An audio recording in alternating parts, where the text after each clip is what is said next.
bodies in this one. Yeah. All right, let's start. Okay. I thought we already started, Tim. No, I didn't introduce. Hang No. on. I gotta do my amazing intro. We're talking about Goodwill Hunting. Yeah. All right. Welcome to Saints on Cinema. I'm Tim Wilde, and Lance is here joining us tonight on this very special episode. Inappropriate as it may seem, we are here to talk about the final duel. The Last Duel.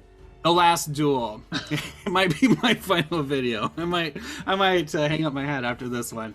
I just want to give it a little background.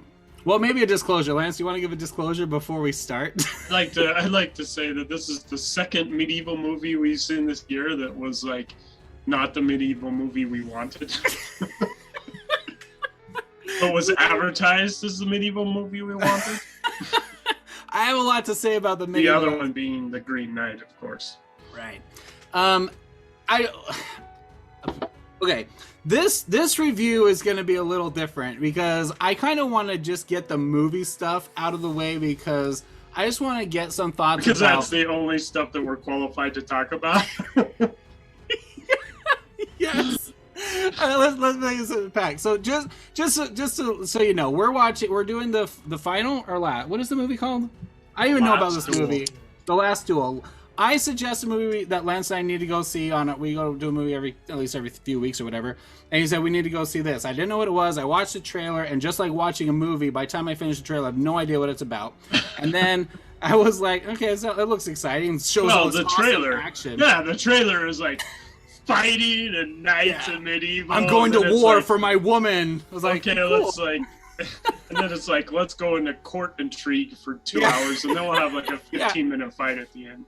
Yeah, so for those of you that don't know, and I'm not going to get this right because I didn't know, The Last Duel is based on a true story, that I don't know this story. Were you familiar with this story at all, Lance? I wasn't, but I did research afterwards? Yeah, and it's supposed to be it's not an old story, it's actually, it's a true story that some guy wrote a novel about. Right. And then the movie was based off from his novel. But the guy that wrote the novel was like modern day. Right. Okay. So my thought is this is a medieval story it's a rape story, which I didn't realize this was a movie about rape until halfway through the movie. I was like, oh, that's what this movie's about. And then the rest goes into it. And you get that out of the trailer. So I wanted to watch the trailer before we started this discussion. Huh? You get that it was a rape story out of the trailer? Yeah, a little bit. She has her side of the story. Not that it's rape, no but she has an allegation, and it's like it's my worth, and it's like there's a little bit of that in there. You don't know it's really rape. I don't think that's a spoiler. Yeah, I mean you get this idea that she's a part of it, that it's like some kind of love triangle. Yeah, but not he's fighting for her honor, and they show her being shackled and everything. Like there was a crime committed and everything, and her voice is either going to be heard or not heard. Or I didn't even notice in the trailer that she was I just watched it because I wanted to make sure that that's what was conveyed, that I completely missed what this movie is about because I'm an idiot. No, well, I think I can guarantee that they did that on purpose. Like, I think that this movie was, hey, the guys that, like, physically assault women and, like, rape women are probably going to want this kind of movie. So we're gonna like have a trailer for that kind of movie to get them in the audience. Yeah, so that we can discuss this topic with it. And then we're gonna hit them in the head with this message, which is fine. Like I'm okay with that. I mean, I feel a little bit like disappointed just because, but the trailer being a little kind of. I'm sure that women that get raped are a lot more disappointed than I am. So. Okay. So yeah. So here's what I want to do with this discussion. First of all, we want to recognize, I had the thought coming home from the movie, and Lance just said it, it's highly out of balance that two white guys even, we're not qualified to discussing this Me Too concept in this movie. We are qualified to talk about medieval movies, so.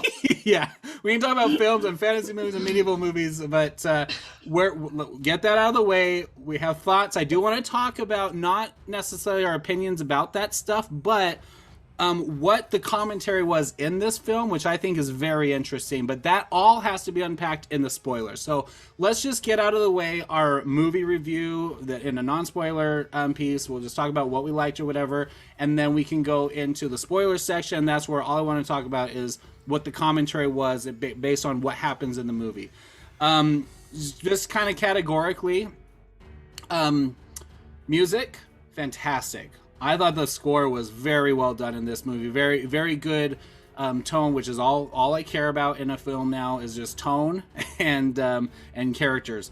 And the tone was very, very good. It was all built by the action and the camera work, but the music was a very big part of it. Heavy moments were heavy. Lighthearted moments. There were some adventurous moments, the combat stuff. The sound design was fantastic, and my theater was cranked up. I went to a theater I don't normally go to, and I almost got up to go ask them to turn down, but whenever I do that, they overcorrect it and turn it way down. Or if it's too quiet, I ask them to turn it up a little bit, and they like jack it way up. But like the first couple of battles in the very beginning of the movie, no, it wasn't. It was a Regal. It was a Regal on Redwood. I mean, yeah, on Redwood. Anyway, but it was not Regal. Yeah, it's Regal. Anyway, but it was just super, super loud, but it was cool. I was like, it's fine because I feel like I'm in this battle. It was all right.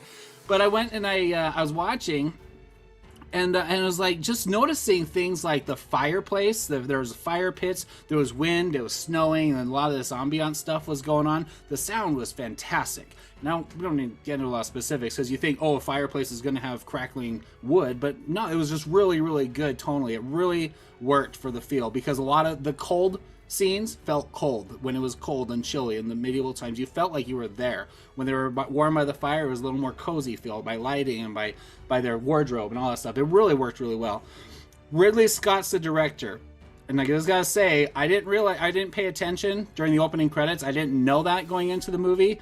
Yeah, as soon as the movie was over and his name popped up, I was like, of course. I was like, that explains so much. Although this is definitely a Matt Damon movie. He wrote the screenplay. I think that did he? That Ben Affleck did too. Anyway, I think all three, or no, the girl. I think it was Ben Affleck. What is her name? I don't know her name. I have her right here. They all wrote the screenplay. Nicole Holofcener. I'll look it up, but go on with your thought. Yeah, but Nicole Holofcener. Like I've seen her in movies before. I'm not familiar with her. Ben Affleck and Matt Damon, those three wrote the screenplay. So basically, everybody but Adam Driver. No wait, Jodie Comer is the actress. Matt Damon, Ben Affleck, Jodie Comer. Nicole so some Holofcener, other lady, some other lady wrote the Eric Jager. Oh, those were writing credits. Whatever. Directed by Ridley Scott. Now Jager, I think, wrote the original novel. Oh, based on the books by yeah. Okay. So it's the three of them. That's fine, and they're geniuses. I know they've won Oscars for their screenwriting. I don't have a problem. And the screenwriting was amazing. The script was really good. But I'm just saying, just about the direction, once I got to the end of it, I was like, because the whole time I was like, this feels like the Robin Hood movie that I love. I love the Russell Crowe Robin Hood movie. I was like, whoever directed this, and I didn't know at the time, whoever directed this should direct every medieval movie ever again, because he has it just so perfect. You so feel like you're in medieval times. Little things like showing the livestock, showing the grain, the sigil burnings, the fire, the wardrobe, the hounds chasing in the hunt, like little things like that just brought texture. Eating, there was a lot of eating medieval style food throughout the movie, a lot of drinking, a lot of little details like that. I made a list because I was just writing down, this is interesting and this is interesting, and let me look at my list. The bread and the meats, the farmers, the butchers, the blacksmiths, like it just goes around and you feel like you're in this medieval village. Bookkeeping and accounting, the abacus usage, like all that stuff, just really interesting. But it's not just that it was there, but it shows them and it's shot with them using. When he's reading the book in Latin, he turns the page backwards. Did you notice that? It was like, he's like going, like reading it backwards. I was like, that's a cool little detail. Anyway, I just think Ridley Scott can really masterfully capture a medieval film. Message will be in the spoilers, but acting, phenomenal. I think everyone did such a sensational job. I can't really point out a lot of details about that because I don't want to talk about the structure of the film, because that's kind of, I don't know if it's a spoiler, but it's different. It's not what I expected, but I liked it.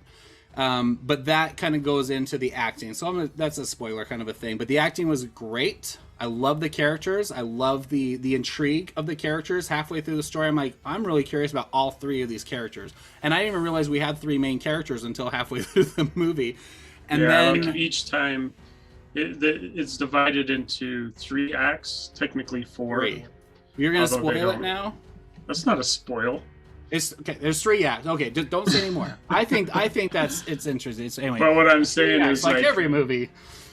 Like each time it went to a new act, I was like, "Oh my gosh, this is going to be boring," and it ended up not being repetitive and not being I agree. Boring.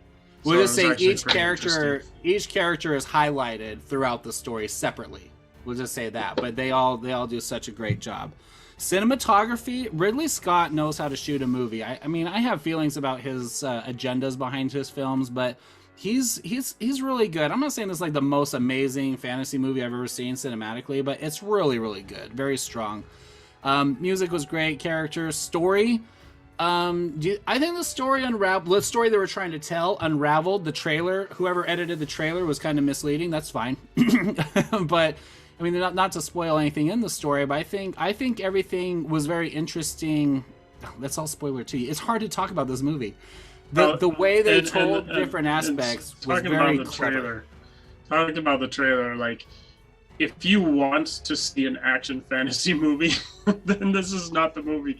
Wait till it comes out on video and watch it. This is not the movie you think it is. Yeah.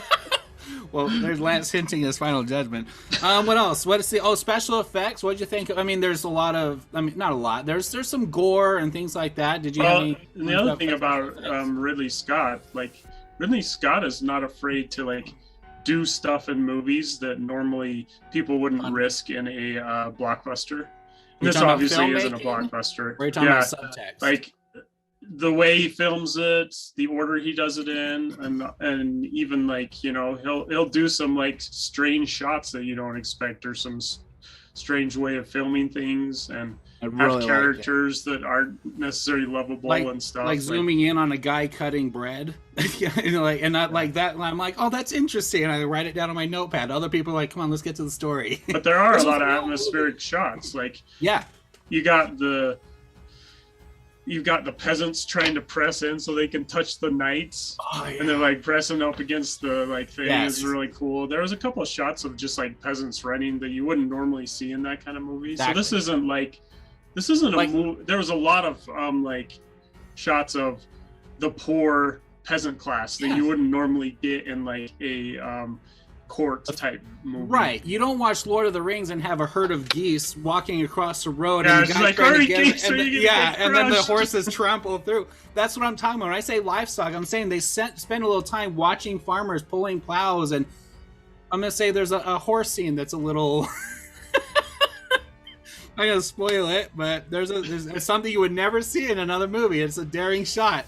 But even then, like, the way she's just horse breeding. The Lord's like, I'm going to take care of the peasant this way, and his wife is like, you're the peasant guy. You know more about horses. We'll do it your way while he's off at war. You see the classes in place. That's what when I say like world building, you feel by all this stuff and the way he shoots it, and the way he handles like the church and the state and the different classes.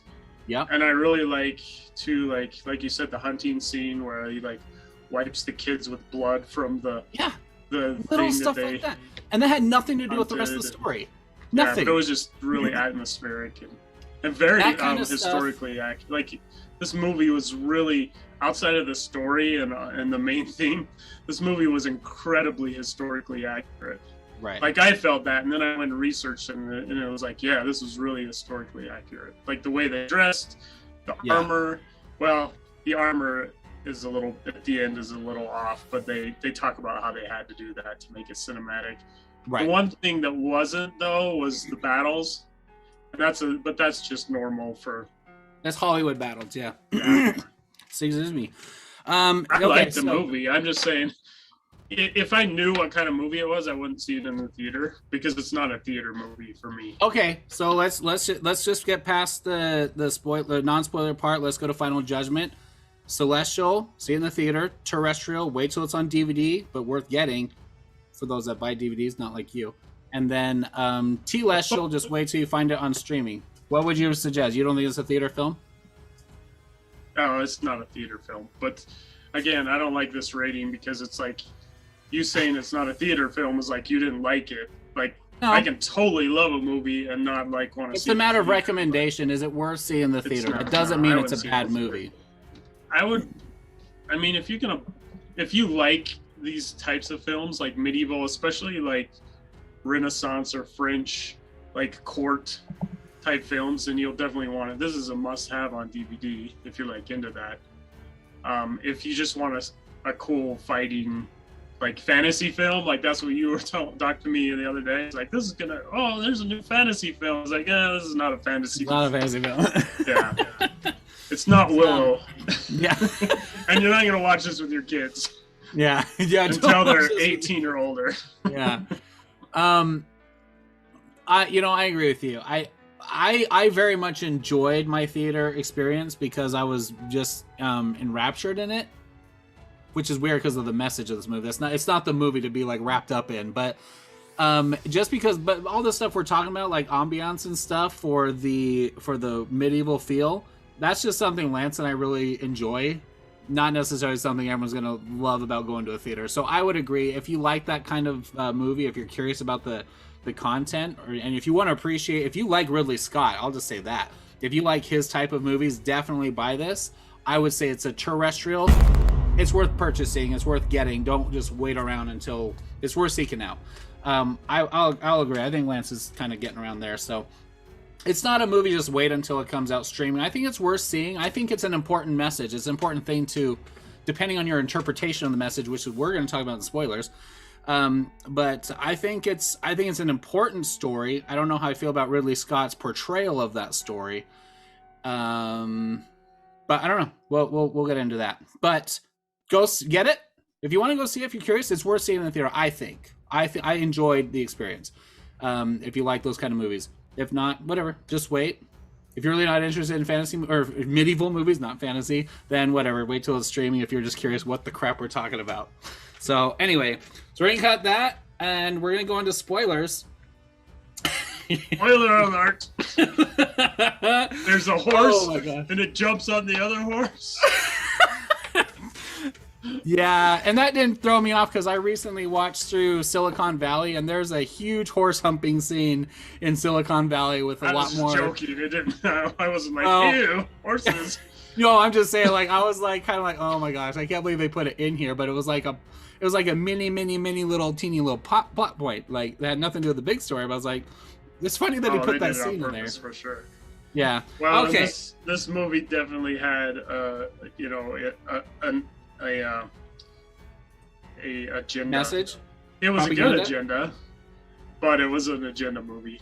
And this is the thing too, is like it's weird because it was historically accurate in so many ways, but then in the agenda way it was, but it wasn't, because it's like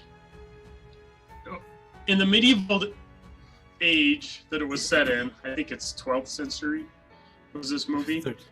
Like, yeah. Can I just say, just before you go on, I learned something about myself in this movie.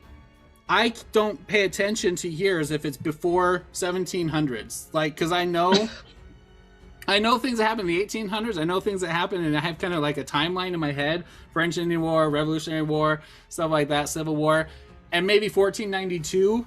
But like any other year you throw at me, because they kept throwing a few years here and there, and I was like, I don't know if that was before or after the last one. Are we counting backwards? Is this medieval time, like before Christ? I'm like, I'm lost. I was like, I'm not tracking dates. If you're throwing years at me before the 1700s, I learned that from this movie. Well, for me, that's just me. It's like Romans, and then Renaissance. Everything in is just medieval. I was just like, if it was before the 1770 or 1700s, I'm like, it's just a long time ago. Just go.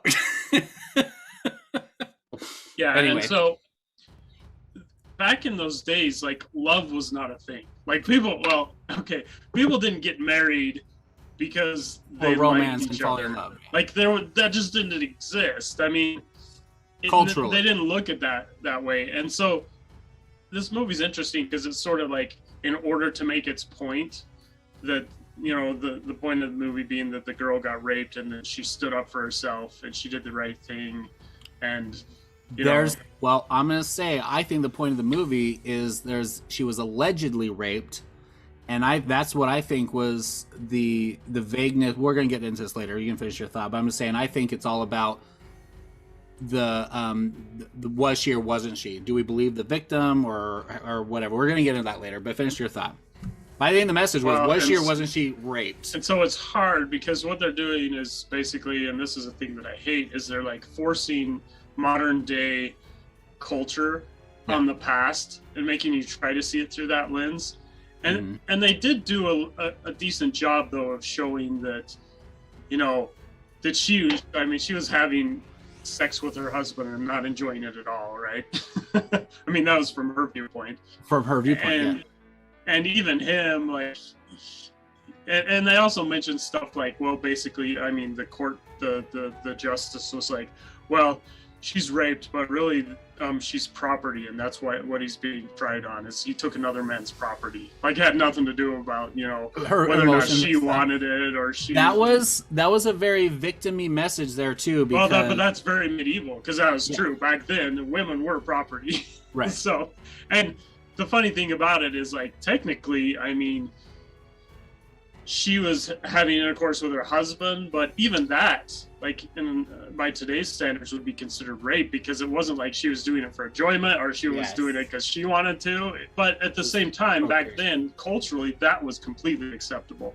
And that's the other thing, is like, when you talk about how historically accurate this is, I really, really doubt that there was a woman back then that was like, I'm going to stand up for women's rights against rape. Like that's the Me Too agenda here. And I'm not saying there shouldn't have been. It's not the point. It's just that this was a fantasized story about whatever allegations were. And that's what I'm saying. You can't have a modern author and modern screenwriters telling a true story of something that happened in the Middle Ages. So, I mean... And what's interesting is, even, like, in the French did start a lot of, like, writing that was romantic. But what was interesting is their romantic writing, which was like, oh, you should fall in love, knights should fall in love and fight for a lady's honor and everything. That was chivalry and their handkerchiefs. Yeah, chivalry. That was supposed to be completely void of sex. So again, it isn't like what we think nowadays. We're like, oh, romance leads to sex and relationships. No, it was like the church actually encouraged that, because it was more like, oh, we're not having any sex, because that's not what love is about at all. Right. So it's just interesting. Talking about the church, there was two things that I thought was interesting. One of them was how they, on the wedding night, they consecrated the bed. Like that was really cool how they went. Not really cool, but I mean, it was interesting how they showed that. That's another thing, like the world building, that like the priest came in and you know, blessed them and then blessed the bed. I like how which they was a plot point. They kiss, so the priest kisses like the deacon or something, then the deacon kisses the husband, and then the husband kisses the wife when they got married. And I was like, that is so interesting. And I was like, do you think that's the origin of the concept of kiss the bride? Is that like the sealing of the anointing of the? I don't know. I wonder. You know what is historically accurate? I looked this up. So there's a part in the film where he goes, "Well, she can't be pregnant for rape, because if you get," and they mention if you that don't have times. Pleasure, then you can't get pregnant. That's actually, and he said, and this is science. That's what he said. Yeah, he's like, that was science. Everyone knows this. It's science. Yeah. There's actually a Republican senator from Missouri who said that like a few years ago. He's like, well, we all know if people get raped, they can't have children. Right. Like, he actually said that. And you know, because they're talking about like abortion and all that, whether or not a raped person should be able to get an abortion. Right. But what I didn't know is that actually stems back from the Magna Carta, and and the king and stuff. So they actually did believe that kind of crap back then and today, apparently. But that's something that I mean I don't do a lot of study on this, but I know that is something that can come up in a court in trials now about rape allegations. Is that if the woman climaxes, then they're like, well, then it wasn't rape, because if she enjoyed it. It shows some consensuality. Is that the right word? If she was able to orgasm during the raping, which that's not, that's very not right. But in the concept in here, they were saying it was scientific that if she didn't orgasm and enjoy it, then which is an orgasm. That was their way of not saying orgasm without saying orgasm, because they wouldn't have had the word orgasm back then, or climaxing or come or whatever. They were just like, were you pleasured? And she didn't, and they were like leading that, or she did with him. Well, she says she didn't, but in her story, well, we'll get into that in a second. But that is interesting. They were like, well, then you can't. She couldn't have got pregnant. It couldn't have been rape. It was consensual if you were, yeah. So I like that historical stuff like you're talking about. I thought it was very interesting. Like on the wedding, the priest kisses the deacon on the lips. He kisses the husband, and it's like condoned down. It's showing that elevated status of the hierarchy of the church going down. And then they go through the political stuff where he goes to, what was the position of Ben Affleck's character? He was a king's nephew, right? Yeah, he was somehow related.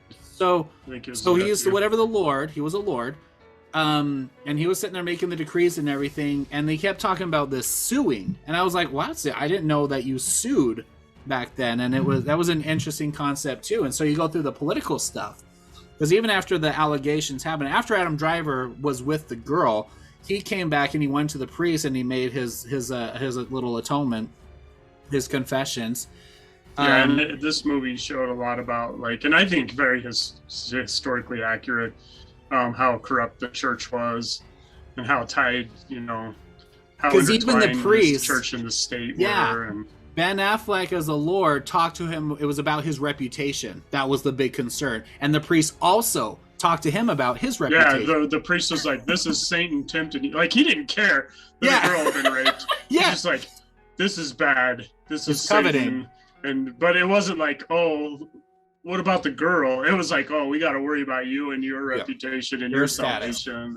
And, So there's a commentary there, which is accurate, which is interesting, and it showed a little bit of the not necessarily sincere. I'm not talking about the Catholic Church or anything like that. I'm just saying, historically, the concern was about the lordships and the rule, because they were in alignment, and that's how they maintain power, with the crown and the church.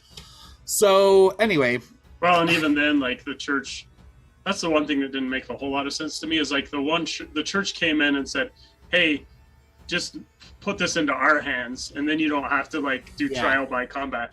And I don't understand why Adam Driver his character actually decided to do trial by combat, because that was stupid. I didn't think he agreed to it, did he? The one guy, well, yeah, because what I got is he could have gone with the church way, and then the church could have taken over the case basically, and then made him, Well, I thought by the time it got to the king, now it was just the king's court. That's where it was, because I think that the church could have stepped in even then.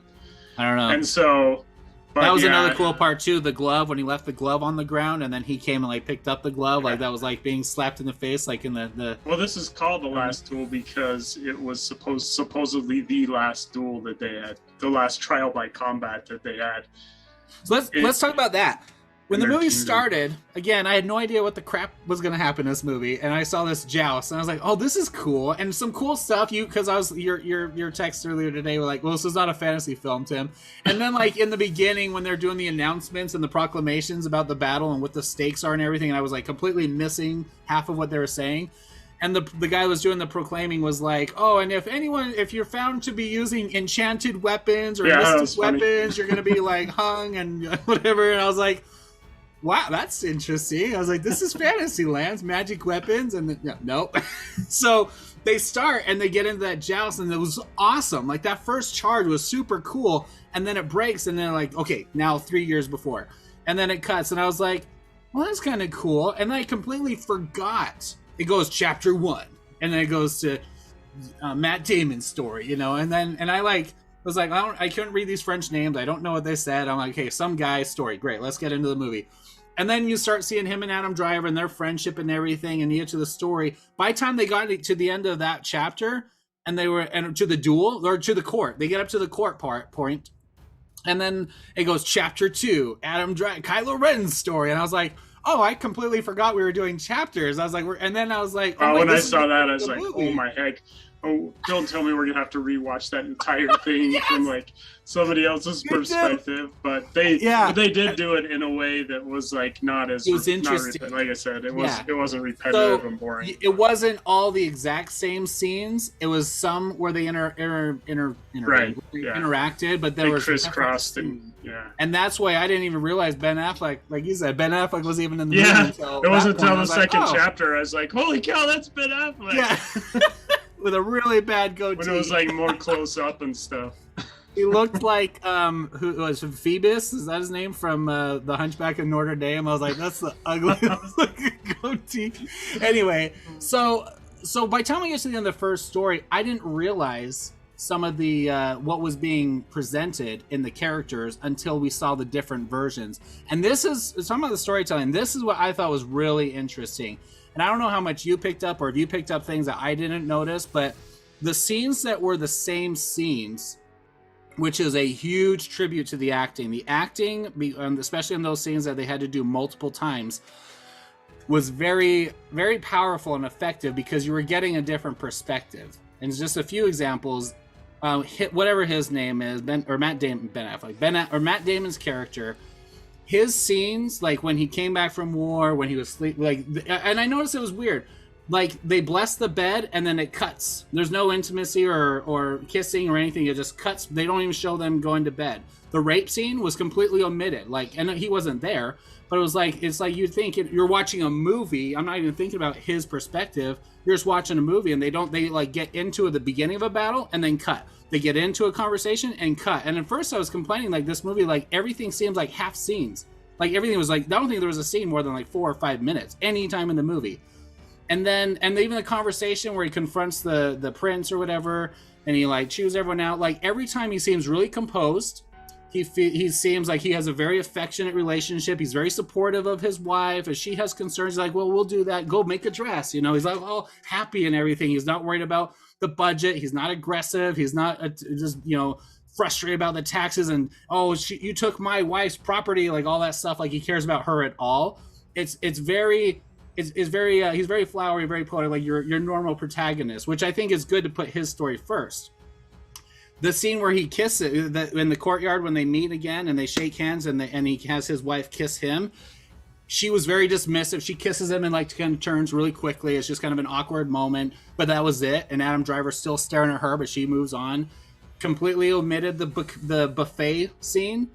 And it even omitted I don't remember the dancing scene where they were dancing and Adam Driver's watching. I remember seeing that kiss scene, and that's when it like clicks and you're like, they're obviously gonna have a relationship. But I was like, well, but she doesn't seem like she likes him. So right. And then that's when I was like, is he gonna like rape her? Because he does start out. You do start out to see like, oh, that's weird because they have a weird relationship. There's a little moment there that you're like, what's happening? Yeah. And then they're not around each other the rest of the story until you get to her story. And she says, another man came in, held me down, and they raped me. In his story, it was just forcible rape. 2 guys like ganged her, right?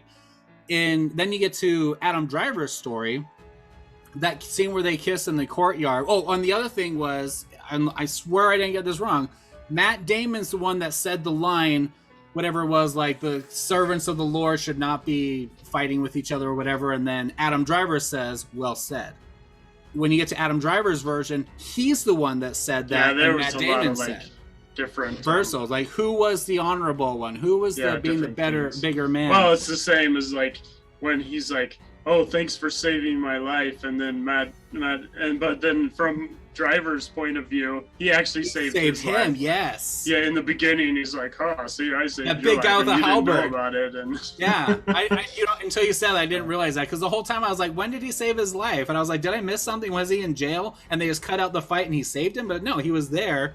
And it shows the guy with the halberd take Matt Damon down. I just didn't realize who it was or what was going on. And yeah, you're right. It was opposite. So in Matt Damon's perspective, or the way he tells the story, which again, is this perspective or is it exaggeration in their minds to fantasize the story? That's the interesting part of the allegations later.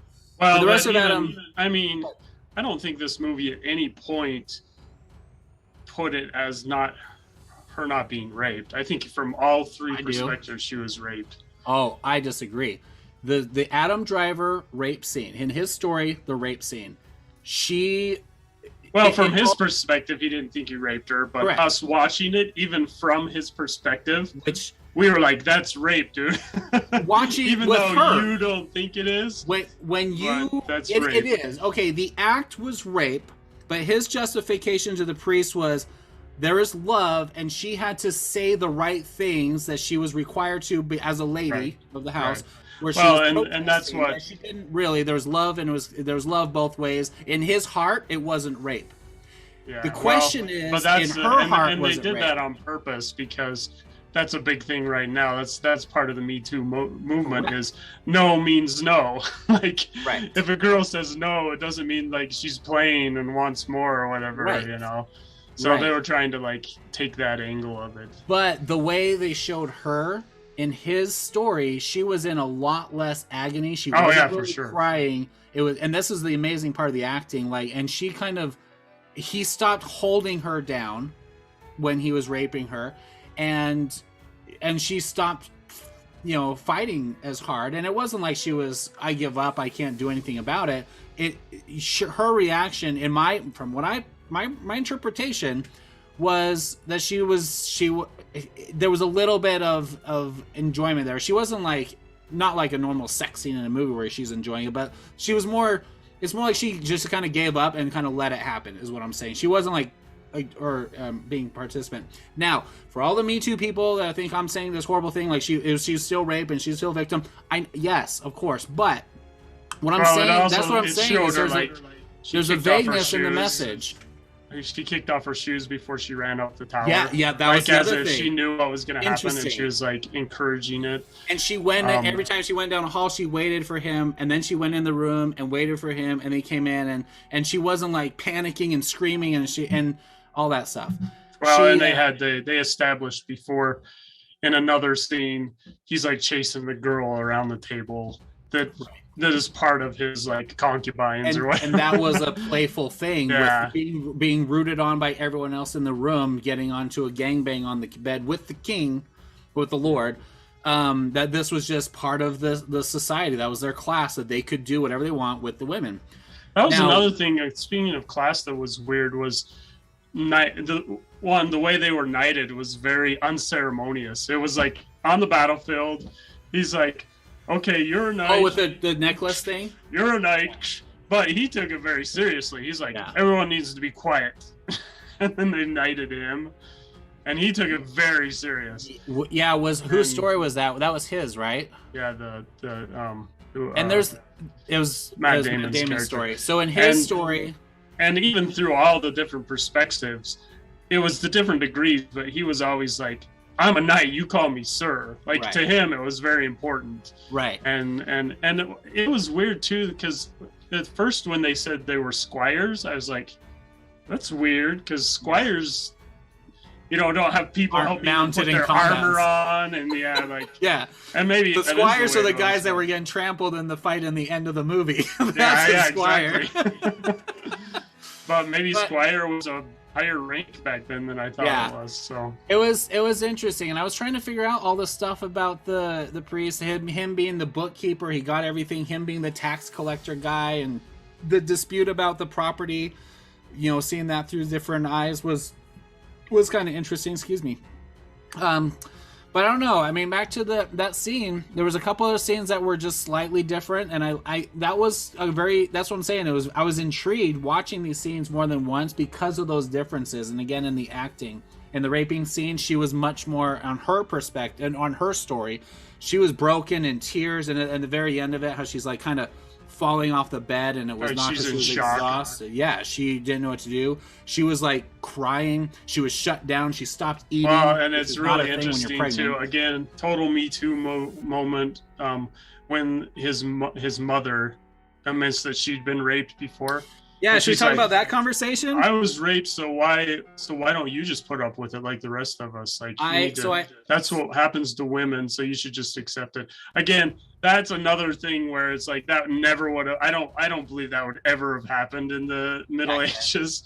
Like, I believe women were raped like constantly all the time, and that's not good. But I don't think that kind of conversation would have happened. I think it's worth going through it, and this is not word for word. This is as close as it was as I was trying to write down, because I thought it was a very key part. This is right before the trial, and this is after she's already confessed, and now everyone's sharing the rumors. And it's not before the trial. Yeah, it was right before the trial when she was like basically saying you shouldn't have done this. Like, now that you know the consequence, it wasn't the right thing to do. And the mom says, these men take who they want whenever they want. Do you think you're more important than the peasant women that they rape? Which was a class mention. And she was like, because that's the truth. And this is trying to build up for the message of this movie, which is why I kind of didn't like some of this conversation, because this is all agenda here. Well, it also makes me wonder if, like, they didn't really say it or not, but soldiers would, and her husband was a soldier, right? And he was constantly going on campaigns and stuff, right? And I wonder if, like, she knew that he had raped peasant women when he went on campaign, like the rest of the soldiers. They never really established that in the movie. They didn't say why the mom took everyone in the house and left. And she went on this business, but she did it in a very conniving way, in a very like, I'm leaving you abandoned intentionally, because she even protested at the coach. She said, you're not supposed to, you heard my husband say you're not supposed to leave. She says, let's go, and they just take off and leave her there. It's almost like it was set up, and I thought that was going to come out later. But then she said, are you more important than the peasant women? She was like, I will tell the truth. I was like, okay, here we go. And as soon as she said that, I was like, this is it right here. It's going to be hit over the head. This is a very Ryan Johnson moment here. And then she says something like, the truth doesn't matter. And then she says, I was raped. And she's like, I dealt with it. I stood up. I moved on, whatever. And then she goes, but at what cost? And this was the jive for the Me Too. She says, I am alive. And she says, you paid a great price for that privilege. So then, and that's a different scene from the scene she has talking about the baby with her husband. So in this conversation with another victim, you're watching this movie, and your heroine, who's very much glorified by the end of the movie, where she had 30 years after being proven by God in the trial by combat that she was innocent. I'm not saying she was. I'm just saying this is the movie. The interpretation I got is it's vague. Whose story do you believe? I'll just say I'm not as strict. You didn't? That's interesting. And this is interpretation of the movie, not an always believe the victim mantra. Like, I think it was 100%. It was 100%. Like, again, modern day. You've got the rapist who's like, well, she wanted it. She said no, but she meant yes, and I'm innocent. I didn't know. I mean, I thought she was just playing. Rape. It was 100% rape, but I'm saying there's the level of how much was she okay with the rape. I mean, gosh, we can't talk about this, but you know what I'm saying, though. The message. Well, and that's what I think. That's why I'm like, this is a movie that, even though it does club you over the head with that message, it's a message that people need clubbed over the head with. Right. And it's a message that, like, people that enjoy these types of films, like, are probably the people that need clubbed over the head with this. Right. So well, I get what they were doing. The conversation between two rape victims, one of them is saying, deal with it, move on, keep it. It's not important. It's not as important to be believed. It's not going to do you any good. And then there's the Me Too person who's saying it's more important to be told and blah, blah, blah, blah, blah. And I will tell the truth, and I'll stand alone if I have to, and I'm going to rally whoever else is going to help me. I'm not saying that's bad, but the interesting thing is when she has a conversation about after she's pregnant, or after she has the baby, she looks down and then she says, "Did I write it down?" She says, "Oh, I did." Oh, by the way, I was like, I was almost 100% certain that baby was Adam Driver's character. Gonna have black hair. But it was like blonde, and I'm like, they very carefully made it blonde, not brown or black. She got lucky. I don't know about that. She says he says when she finds out about the consequences, which she didn't know before the trial, he says, Well, I don't remember what he says, but she says something like, "I would have if I had known that, I wouldn't have said a word." And then she says, "A child needs his mother." She says, "But it's," or he goes, "But it's the truth, right?" Because that's what she said. Oh, I would tell the truth. And then she says, "A child has his mother than she's right." More a child needs his mother more than his mother needs to be heard. And the Me Too people can take that and run with their social justice pitchforks and torches and run with it. And I don't believe everyone that's no,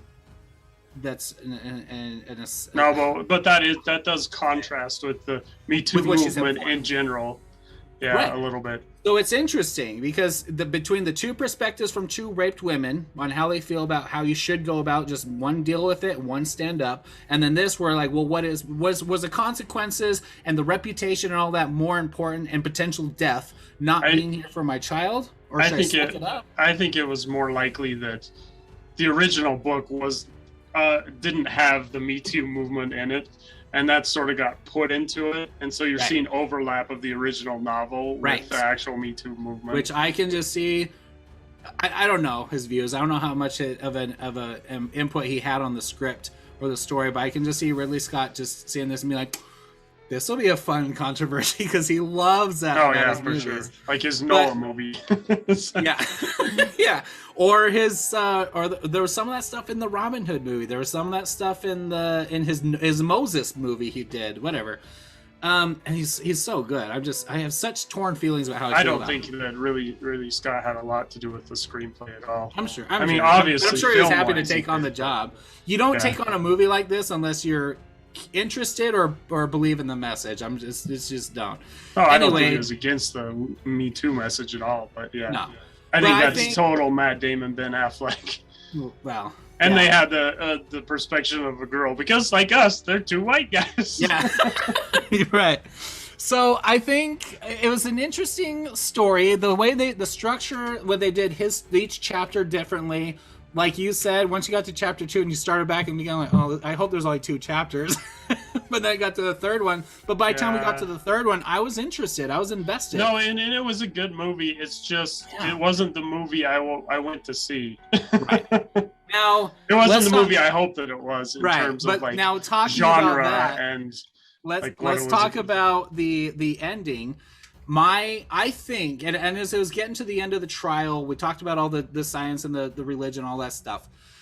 By the time they got to the trial and they had their conversations, and what I thought was really strong was this message. After the trial, you got to see the more believability or the reliability of her story, because you were no longer really in chapters after the trial. Right. I guess, I mean, technically, her chapters went into past the trial. That's what was weird, is it did chapter 1, 2, and 3. It should have a chapter 4. I don't think it did.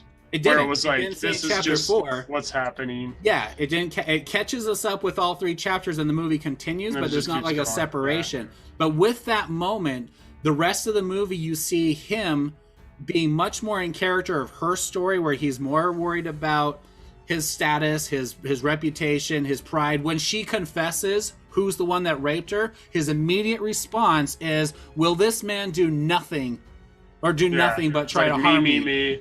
Yeah, and even he is like choking her and like, turns you away not be from lying her. To me, woman. Exactly. Yeah, and it showed that aggression. That's another thing.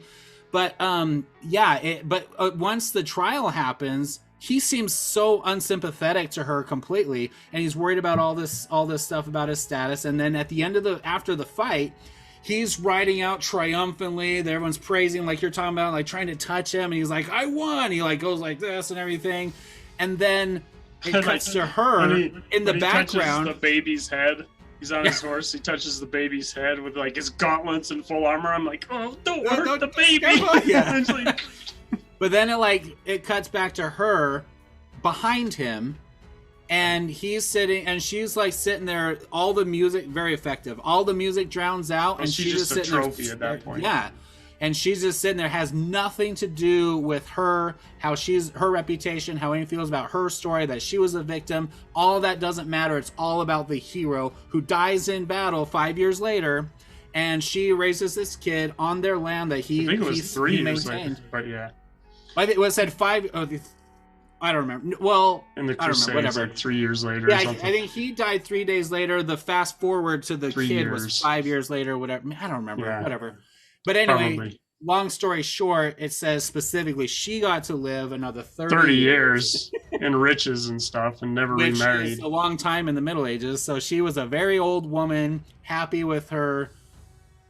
What? Okay, I'm not suggesting that she didn't have trauma from being raped. I'm not saying that, but I'm just saying like she was. The story tells a story of her being the victor.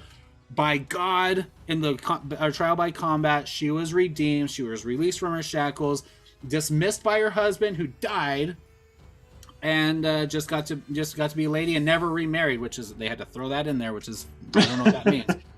I was like, but why? I wasn't even wondering if she ever got remarried, but they're like, and she never got remarried. I'm like, oh, okay. Which is okay because she had an heir that was Mel. It was like, so. yeah, she was done. She got everything she wanted. Whatever. No, she didn't. This is terrible. I can't talk about this. Okay, here's what I thought about the end though.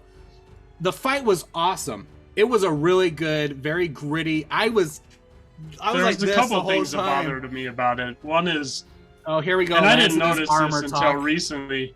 Well, the armor was actually pretty cool. Like, you notice how they like tie their Yes. their Yeah. the ring. I forget the French name, but around, that's actually pretty accurate. Oh, when they before the joust. Their chainmail, yeah.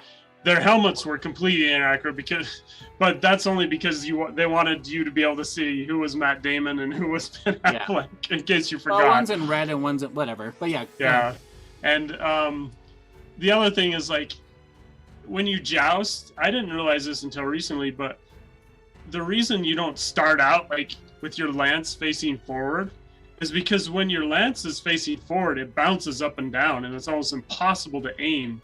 So you hold it up and you slowly bring it down, and to make the hit to the point where you hit. Huh. But even in that, there was a couple times where like they immediately bring it down, and then they're sitting there like. Now, what I thought was awesome was like, now we go to the Renaissance Fair every year. We watch a lot of these the modern day jousts, the professional sportsman jousts, and obviously it's not the brutality of it. But what I thought was really cool was once they make their stride, they don't stop and reset and come back like formally. They just come right back around. Like, if you're not ready, I'm gonna freaking skewer you. Their lances had spears on the end of them course, too. Yeah. Like, they were trying to really kill each other. As awesome as that fight was, after the trial, after that dialogue, I was like, I think it would be awesome to leave it open-ended, have them charge and cut away just like it did at the beginning of the movie after that first lance where it hit both of them, and then end the movie.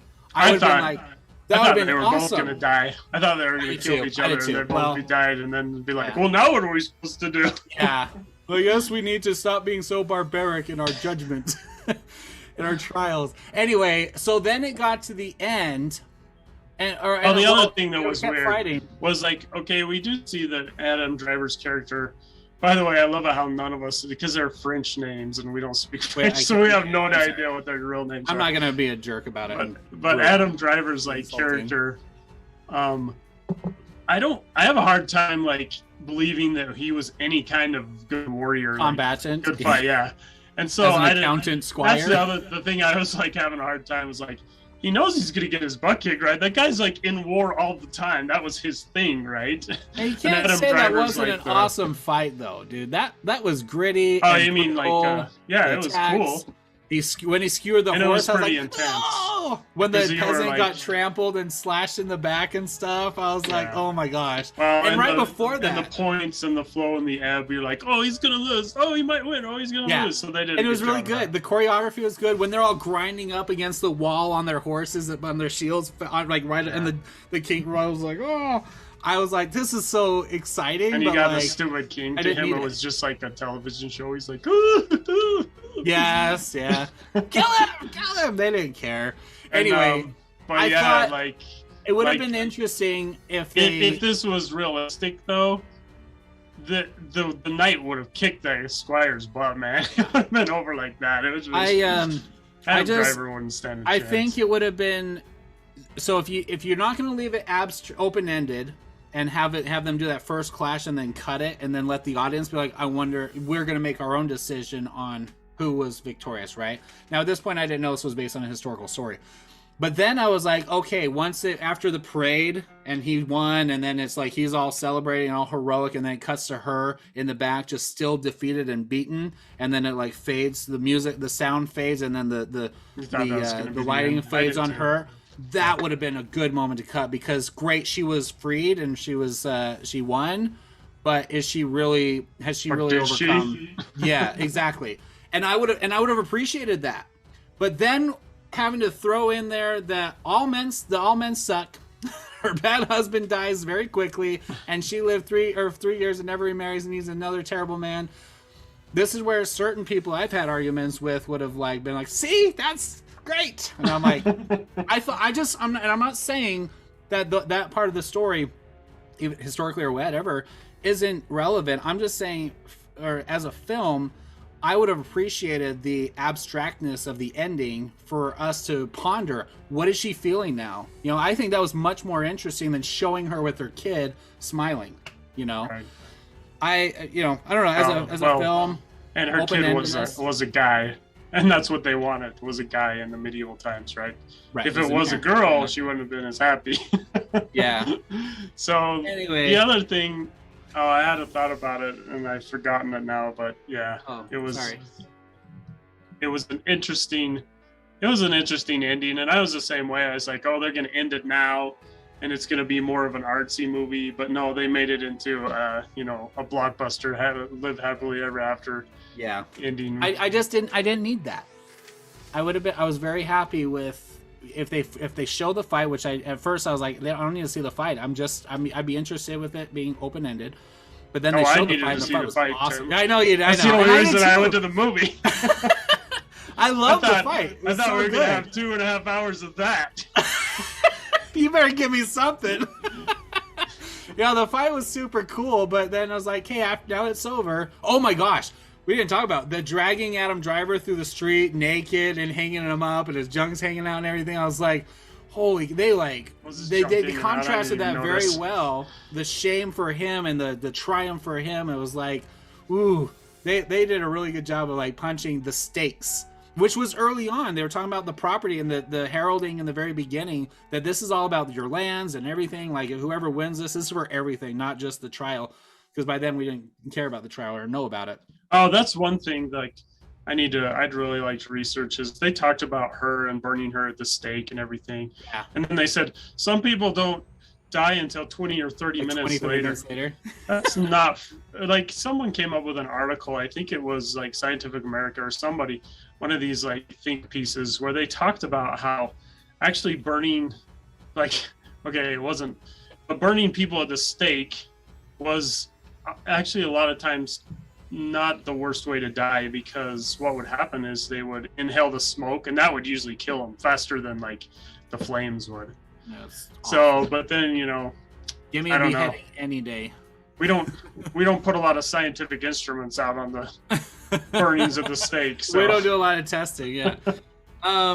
Yeah, I think it was really, really good. I mean, just one other thought.